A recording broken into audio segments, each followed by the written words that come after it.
Thank you very much. Good afternoon, good evening, everybody. I'm well aware that I'm the last presentation, most likely between yourself and the evening event, so I will try to keep it as concise as possible. However, I even more appreciate you taking the time to join us today for a session that is all around what Ernst described as the exciting challenge of the future of urban logistics. Thank you again for the introduction. A few words about myself. Sebastian Steinhauser. I'm the founder and CEO of Parcelly. Now in the market for 9 years. In fact, we're celebrating our first decade in a few months' time, so this is very exciting for us. I will be trying to focus on the future of urban logistics in the context of fulfillment challenges, and in particular in regards and in the context of everything we see as consumer trends and expectation levels that have been shifting quite significantly in the post-COVID new normal world. To summarize today's agenda, we want to first talk about how the market has evolved, what consumers are looking for, or what we see as major trends in the PUDO and hyperlocal fulfillment space, the status quo of consumer expectations, if you want to say so.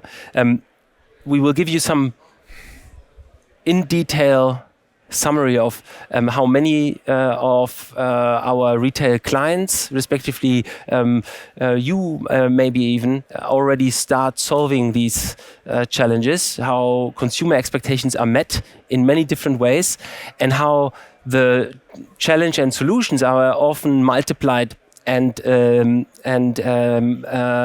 more complex in the context of this kind of urban logistics environment. And then last but not least, a hands-on case study with a challenge that was provided by a retailer now for the UK market, and then a hands-on problem-solving or solution proposition we presented to the client and have been now executing for a few years in a row. So first, the market as a whole. And nothing of this is new. It is maybe a slightly different perspective on things, and therefore I will not try to bore you with too much detail, but the major challenge is first of all that we are in a society that is driving towards cities. Urbanization is not something that is a slow-moving element of our structural change, but much more it is something that is not something we can ever stop again, meaning the problem or the challenges around that get ever larger. 60%, over half of us will live by 2030 in cities. And with that come congestion, delivery challenges, specific vehicle types, etc., that need to be used. Retailers and carriers need to adapt to that. Secondly, it's the consumer that has changed, altered in many ways, and influenced by market standards set by major brands like Amazon with Amazon Prime. The overall expectation level towards quality, speed, convenience, certainty has evolved quite dramatically. And with a 20% additional range of consumers, as in the spectrum of us purchasing online since the COVID pandemic. This is also something really important to keep in mind. The next element is the product. And we will talk about the different ways of how we are already envisaging product to either see physically, make it digitally available, or even produce it on the spot with instant production. And then last but not least, a trend that was described many years ago as a mode that might just be a niche proposition for premium brands and high basket values. On-demand delivery, as we know today, is here to stay. And despite many different attempts and different models to make it financially work and profitable, and the challenge that have come with this, and market incumbents that have come and disappeared, we do know, though, that on-demand is a massive driver of convenience and an expectation level that will not go away, with a significant proportion of total parcel delivery going through this on-demand and instant delivery channel in the future. And with that, and combining these trends within an urban environment, the obstacle for retailers can be massive. And the solution for a carrier in parallel is not as straightforward either. So with this, combining it into a quick summary presentation, these global trends translate into a specific set of specifications that need to be met these days. First of all, the last mile, despite being so important and despite an increased volume in online purchases, the challenge has not changed, as in far above 50% of the total shipping costs occur still on that last mile piece. So from manufacturing or middle to last mile, the majority of costs are still combined right there. Storage is a massive problem. The demand for it is far out leveling the supply side of things, and micro-hub fulfillment is not getting easier when purpose-built infrastructure is already completely taken up because of the increased volume. Speed we already covered. Volume is something I need not to describe in much more detail. We make here the funny calculation in seconds. And last but not least, returns is of course the topic today. Throughout the presentations I've heard the overall averages. 2/3 of parcel volume of a average online retailer in Europe is return volume, and in fact reflected also in the parcel volumes that we see through our own platform on a day-to-day basis. So consumers purchase more, try on and send back. So convenient return options alongside the expectation to be able to return is one of the major challenges. And there are some consumer-centric fulfillment solutions that really address these trends quite well. Not all of them, but in different ways. And I tried on this slide to just summarize a few. With Marks & Spencer, providing a full end-to-end multi-channel return solution, for example, where you literally can utilize their brick-and-mortar retail branch outlet as much as PUDO locations alongside carrier-specific pickup and drop-off networks.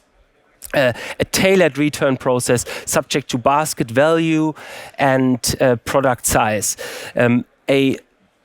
Most certainly a standalone and in many ways a very unique proposition in the UK market at least.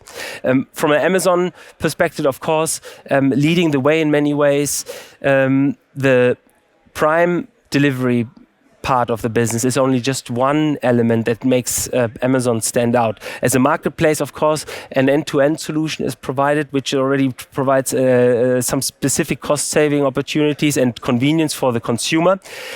But then a lot of automation and other elements that allow to meet the cost, in particular, of these kind of new expectation levels.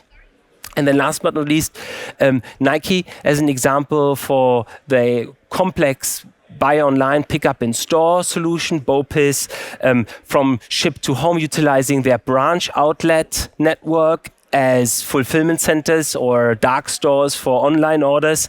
And then, of course, this combined with a full end-to-end omnichannel experience where you can also buy an online order and pick it up physically in store. With the flexibility, and this is certainly something that is something to keep in mind, to allow a individual to be flexible on the actual collection time, because yes, lifestyle options change, and as we might prefer a pick up and drop off versus home delivery option subject to our weekly mode and behavior, on another week, we might actually prefer to just quickly run into a location or require a few extra days to collect something before it gets returned or the order cancelled. And then, of course, a super fast return and refund experience. All these elements show some fantastic ways of how to address the challenges we described earlier. So, what is important after all? What a retailer expects is, first of all, the ability to track Certainty is the key word here. Certainty over what happens to my item after it has been purchased. And here not with a diverse range of notifications that come from all over the place, from the retailer and carrier, but as funneled and concise as possible.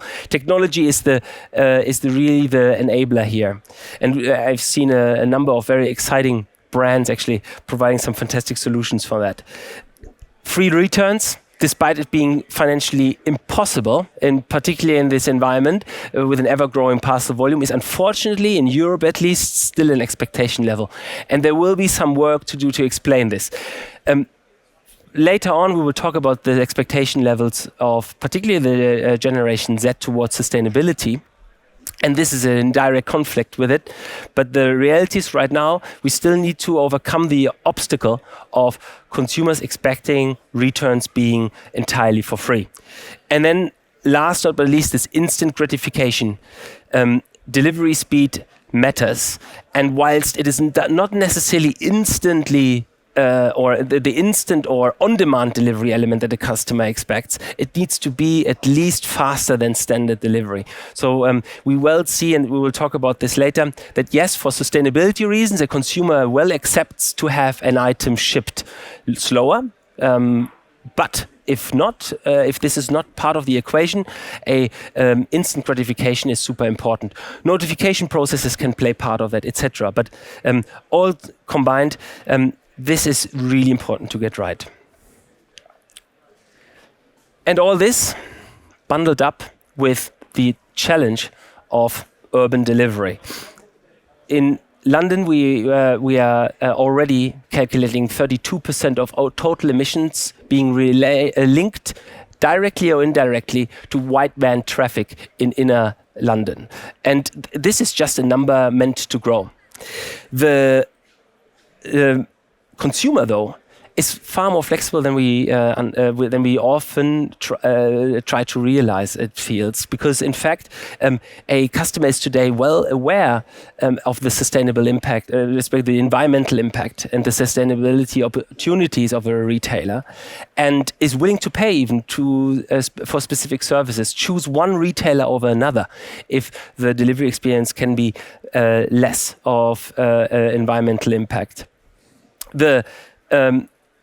The preference goes so far that even a willingness to pay more for the service exists. And this is something super exciting. It's not just offsetting, it's utilizing environmental friendly delivery methods, enabling cargo bikes and bicycles where typically a car or petrol engined vehicle would deliver last mile. And this is where we are now moving into the urban logistics environment. Because in fact, yes, the urban logistics environment, whilst being super condensed, whilst drop density might become a challenge in an environment where ultra low emission zones, etc., make it much more difficult to deliver door to door, it is also the environment that really enables, that really makes environmental friendly delivery possible. Sustainable delivery methods can only fulfill effectively cost and operationally effectively within a very specific distance and travel time. And in fact, the city provides a very unique opportunity towards that. What it needs is a hyperlocal fulfillment network. So the network that moves stock from a purpose-built distribution center or warehouse in the greenfield into the city center and enables basically short distance traveling times for on-demand couriers and shortens the resources required to deliver or fulfill an order. And the fulfillment center of the future has far more capabilities than just stock holding unsold goods and fulfilling from there, sortation and labeling, but actually can be utilized across different channels, literally as a omni-channel logistics hub in many ways, for returns and return consolidation as much as click and collect, but also failed home delivery attempts that are carded and going back into a leave safe option. And then last but not least, really important in the context of shifting goods from a petrol engined van to a cargo bike, for example, a cross-docking solution in between. And all this is driven by tech. Whilst carriers and retailers have often the challenge of being required to combine multiple different suppliers to build a solution. Within the hyperlocal fulfillment world, and you see a number of brands presenting it today, and I have heard it in many presentations throughout the day, it exists now end-to-end as omni-channel solutions with one brand as a single REST API that needs to be integrated, and that's super exciting. Here, an example from, and of course I'm a little bit biased, from Parcelly, where you have, as on the retailer side, the normal distribution or warehouse facility, item or platform agnostic, industry agnostic across any type of e-commerce item that is shipped from that hub into a hyperlocal micro-fulfillment platform, micro-fulfillment center, urban logistics hub, and receives from there real-time data on stock level alerts, replenishment requirements, etc., etc. So the primary logistics, the middle mile, still sits and is fully owned by the retailer, provides the visibility over stock management and security in terms of stock management and monitoring. And then as soon as the item, respectively the goods, are injected into the micro hub, it then can be either directly fulfilled from there, can be injected in on-demand delivery platforms, here with the example of food to fashion, Deliveroo to Stuart, and provides, obviously through an API integration, real-time updates and is fully embedded into your overall system from a notification to internal communication, monitoring, reporting, invoicing perspective. At the end, should be a happy customer, a consumer that is able to get something delivered super flexibly, subject to their personal preferences, in real time, trackable, is able to return it conveniently, and all this bundled up with massive sustainability benefits, as in fulfilled ideally with a cargo bike or bicycle. I promised you a case study, and I would love to take Krispy Kreme donut as an example of a retailer that approached us in 2018 with a challenge that they were seeing an increasing demand for their product through their e-commerce channel, yet were leveraging at the time their own in-house estate of 80 bakeries across the country only. A estate optimized towards accessibility, parking, and obviously the setup and supplies towards production. Not by no means optimized towards consumer demand and demand pockets. So areas that are as dense as they possibly can be towards their own customers, as in as many customers within a 2.5 to 3 mile instant delivery reach as possible. And this is where we came in. We provided access to our network of 3,500 stores, of which we selected those that provide at least 150,000 consumer reach within 2.5 mile radius. All fully integrated through the API into Krispy Kreme's platform. All that had to be organized was the replenishment of those hubs. And with a daily replenishment, the product is scanned into the storage, is put immediately live on Deliveroo, Just and Uber Eats for distribution.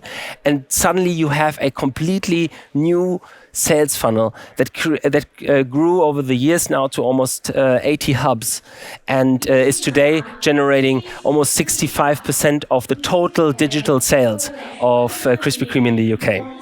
So incredibly successful in many ways. It is most importantly on demand, as in postcodes are no longer chosen because there is a state available, but because there's demand. So you set up these micro hubs where you really need them. They are therefore in demand pockets, analyzed based on consumer data that you receive from on-demand platforms. It's all bundled up with software, directly integrated and visible and available, made available through dashboards.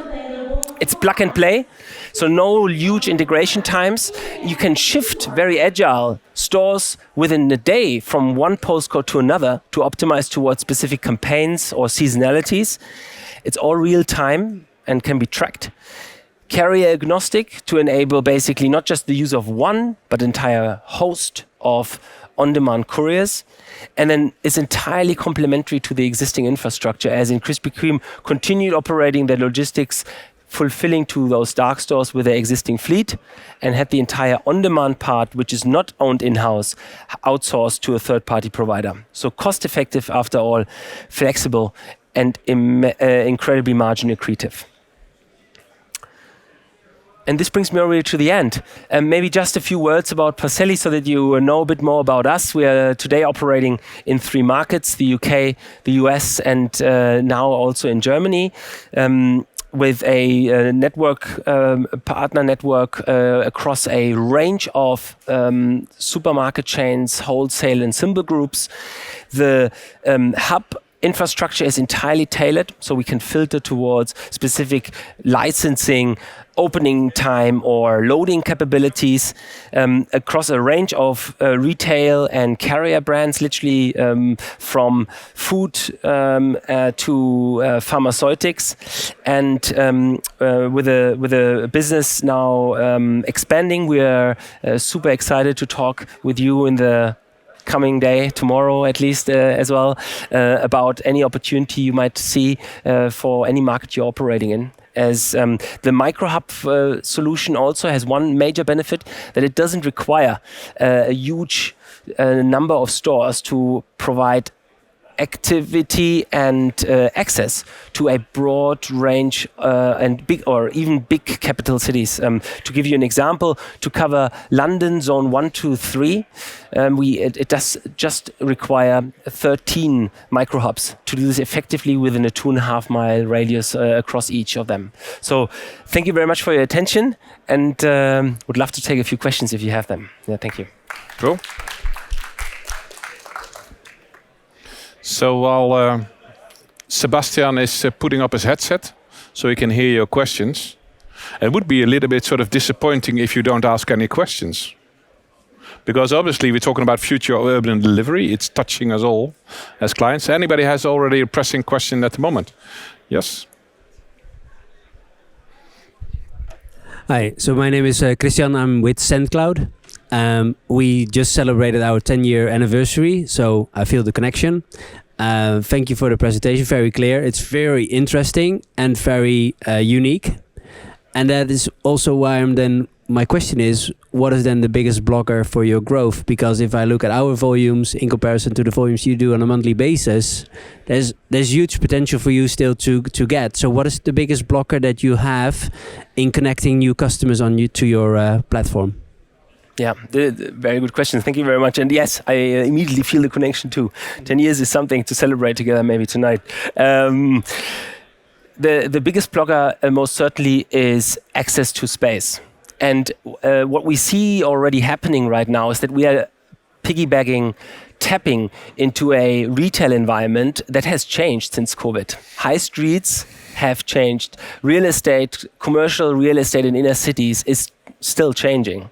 And what our platform really relies on is staffed storage capability. So with retail, high street that has shifted since COVID from a packed environment with every retail square meter being fully rented out and optimized towards sales, we find today a lot of redundant space, entirely redundant, not even staffed. And I think this is literally a challenge, and we will see how cities change towards that over the next few years. In fact, it also then, and this whilst access is the second, it also combines with the second element of a challenge, which is that, of course, only so much capacity exists in inner cities. So we need to be realistic of what a micro hub can do. It is not meant to stockhold goods that don't shift frequently, so standard delivery kind of optimized goods, nor is it meant for product ranges that are beyond the 10,000 SKUs queue mark. It is meant for flash sale promotional items, highly optimized and fast shifting, and then the solution is perfect. Yeah, but getting these two challenges right at the moment, I think, is the main obstacle. We have a number of very exciting projects and product updates in the pipeline to overcome those. But the reality is, as the platform stands today, there's only so much growth you can proactively achieve, and at the same time we feel very confident that this is a solution that can be leveraged much more. I mean, obviously, if we're looking at the client base we're operating with today, we have by far not utilized our in-stock capacity. We're running around a 45% capacity mark at the moment. Yeah. So there is a lot of more consolidation, aggregation opportunity we can leverage on. Nice, thank you. Yeah, welcome. Thanks. But it's an interesting question, yeah. But obviously, SendCloud has a slightly different model with a bit more wholesale, I would say, sort of, and then sort of a brokerage in a way. But I can see your parallel. This is sort of. I don't think it's the lack of capital, but I think it's also clearly the niche that you have been operating in. This micro, and probably sometimes, the timing takes a little bit longer, and with the micro hubs in a way, you're also more depending on more local players as well to adopt it in full. So I like the question. It's very, very well thought through. Other people have a question here. Yes, thank you. So my name is Fabian Donez, and I'm working for IKEA. Where do you work for? IKEA. IKEA. Great, yes. Thanks. Yes, the blue box. So I have some question to be sure that I understand, the concept as such. So you are owning the micro fulfillment center from a property and as well from a tech perspective, correct? We own the space from a tech perspective. We are leveraging a third party from a space perspective. Okay. And then I would like also to understand, from a fulfillment capability perspective, because you are referring to store replenishment. So meaning that you are a hub, we can say, that will replenish the local store close by, and you are also taking care of the customer distribution, right? Correct. So you are a kind of service hub in a way, mindset, plus as well, supporting the traditional retailer. Do you have any constraint when it comes to the type of retailer you are dealing with? Because, depending on the typology of orders or the volumes they are carrying, I guess that you need a certain space to enable that. That will be one of my first question. My second one is connected to the previous question. Did you see some different trend globally when it comes to how the city enabled to have more logistic building in the city center, which is generally a restriction? Perfect. Yeah. Let me try to. Thank you very much. Very good questions as well. And let me try to answer. Keep your headset on. Yeah, maybe exactly both.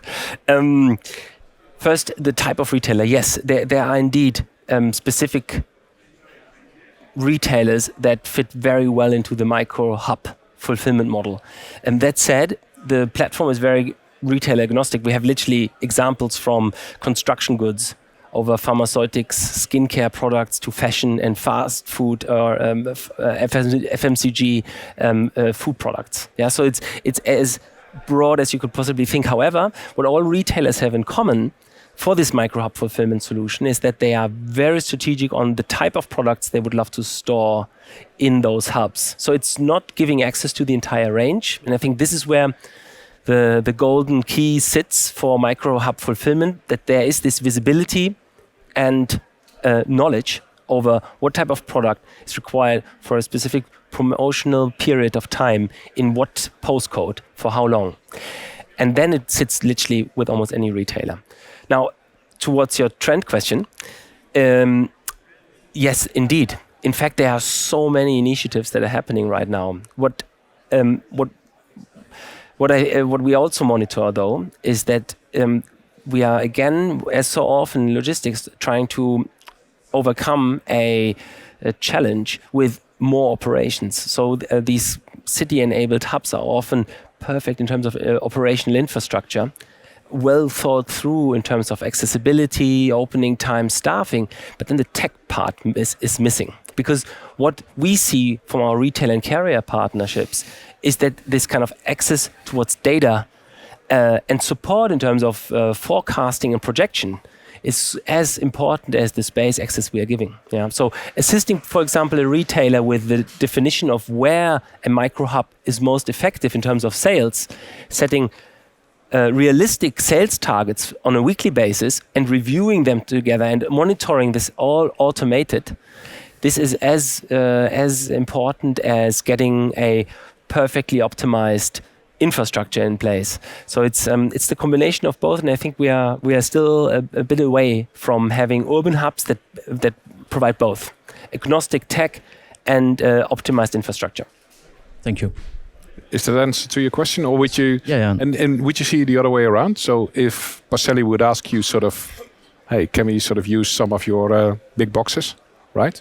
That might be a bit too far from the city center, the big boxes, but we are working on having more close to the city center, we can say. Exactly. Store and also potentially logistic infrastructure. At least share a Heineken later together. That would be nice. Yeah. Yes, exactly. Thank you. Any other questions from the crowd at the moment? There in the back.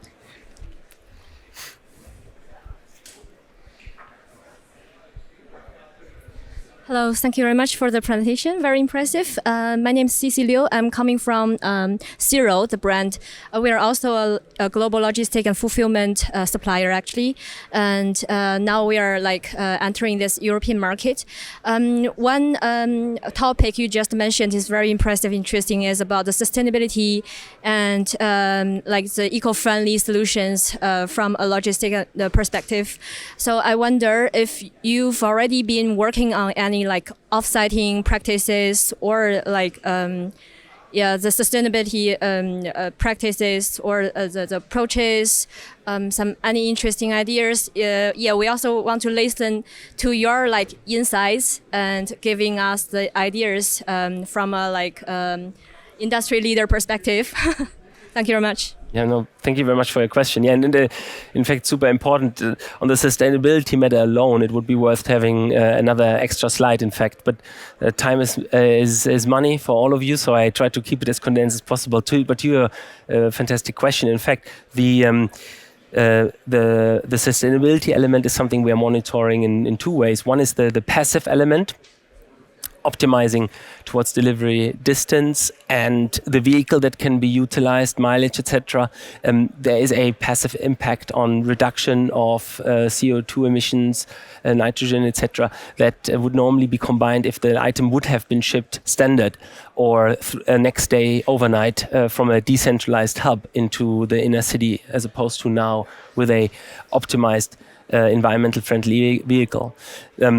At the same time, yes, there are a lot of offsetting opportunities as well. And in fact, we have not to the liking of our investors since day one, been offsetting transactions as well from an environmental perspective, as in utilizing CO2 certificates to offset parts of the transactional value that is going through our platform. So I think there's a certain responsibility everybody has.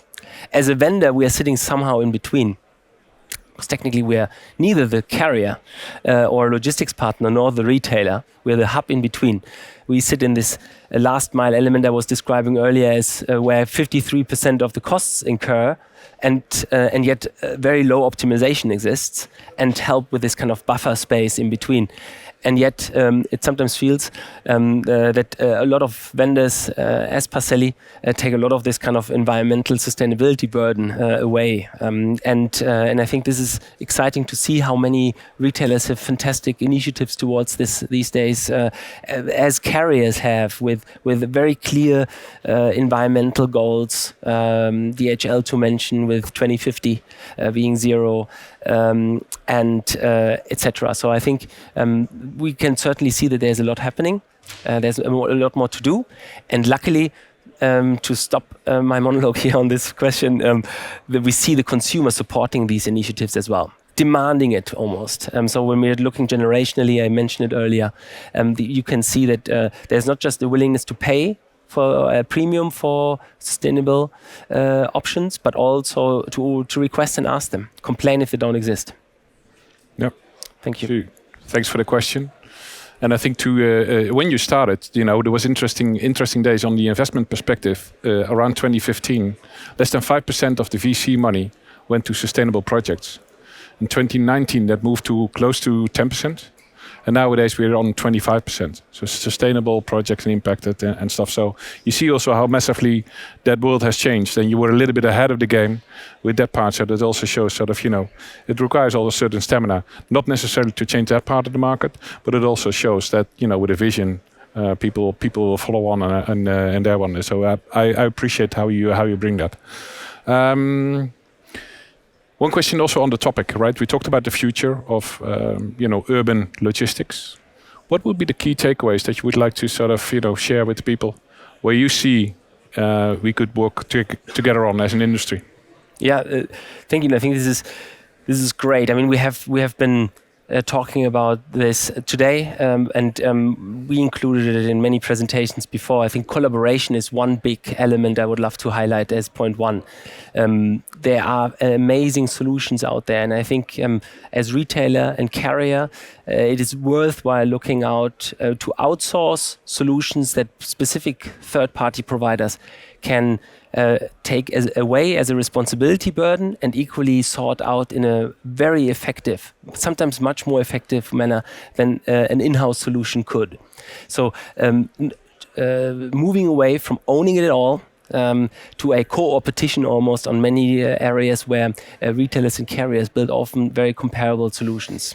And then the second thing maybe is in this urban logistics environment, to focus on the choice element of everything. I think what funnels through a lot of conferences we can see, not so much today, but is that there is no a player a win-it-all type of solution. In fact, consumers are incredibly diverse, so providing choice is super important to today's consumer, and particularly in the urban environment.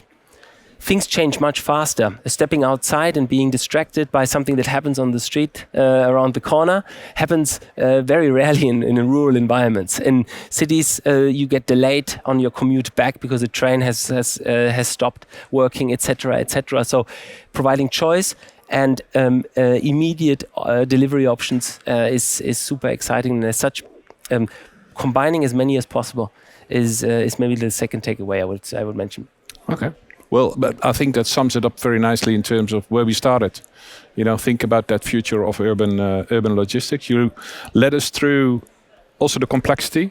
I do appreciate also some of the comments. So it does feel that there's more into this as well. It's sort of, how can sort of, Parcelly be moving faster? I think that was my interpretation in this one, and I think you had the crowd here as well, who could dance with you in that next spectrum as well together. I think there's and definitely because you're in that for 9 years, you understand where the pitfalls are in that domain, and I think that has a massive potential as well to further build on. So with that, I would like to close the session. Let's give a big round of applause to Sebastian Steinhauser. Thank you very much. Thank you.